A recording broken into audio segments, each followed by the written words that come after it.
समझा ही रात।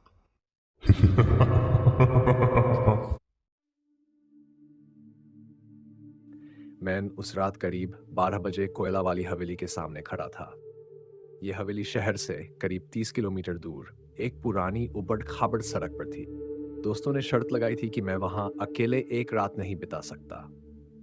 एक मुझे लगा था ये सब सिर्फ दंतकथाएं हैं।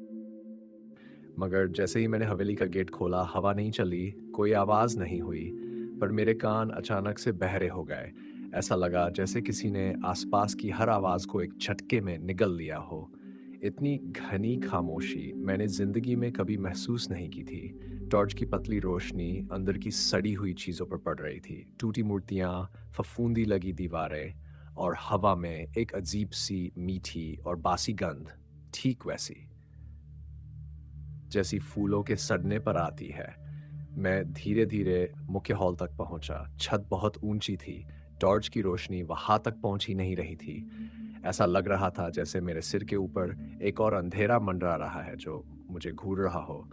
तभी मेरे बाएं कान के बिल्कुल पीछे किसी के सांस लेने की आवाज आई, गहरी, ठंडी और बिल्कुल करीब। मैं झटके से मुड़ा, टॉर्च घुमाई, कोई नहीं था। हॉल पूरी तरह खाली, मेरी अपनी सांसें तेज, डरी हुई। मैंने खुद को समझाया, वहम है, घबराहट है। मैं हिम्मत करके सीढ़ियों की तरफ बढ़ा। सीढ़ियां बीच से टूटी हुई थीं। मैंने टॉर्च ऊपर फेंकी ताकि ऊपरी मंजिल दिख सके, और जो मैंने देखा उसने मेरी रगों में खून जमा दिया।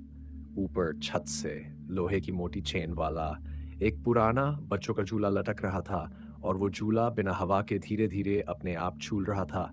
उसकी चैनों की चरमराहट उस भयानक खामोशी को चीरते हुए मेरे दिमाग में घुस रही थी। मैं एक कदम पीछे हटा, टॉर्च नीचे की, और फिर मैंने देखा झूले के ठीक नीचे मिट्टी नहीं थी, वहां लाल रंग की एक छोटी सी फ्रॉक पड़ी थी, धूल में लिपटी हुई।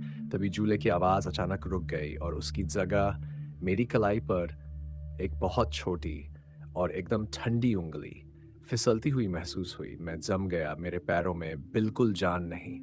अब मुझे पता था ये वहम नहीं, कोई मुझे छू रहा था। मैं डर के मारे चीखा और टॉर्च पीछे फेंक दी। टॉर्च हवा में घूमा, सीढ़ियों से टकराया, और रोशनी के उस एक पल में मैंने उसे देखा, एक 17 साल की काली धुंधली सी परछाई जिसकी आंखें नहीं थी, बस दो गहरे अंधेरे के गड्ढे। और जैसे ही टॉर्च टूटी, उस आखिरी चमक में मैंने साफ देखा वो परछाई मुझसे नहीं बल्कि जमीन पर पड़ी उस लाल फ्रॉक की तरफ हाथ बढ़ा रही थी। मैं बिना सोचे बिना पीछे देखे भागा हवेली से बाहर पूरी ताकत से। मैं गेट भी पीछे से बंद करने की हिम्मत नहीं कर पाया। और आज भी जब भी रात को मेरे पास ठंडी सांस की आवाज आती है या अंधेरे में कोई गहरा खाली गड्ढा सा दिखता है, तो मुझे लगता है शायद वो सिर्फ हवेली में नहीं थी, शायद वो मेरे साथ यहाँ तक आ गई है।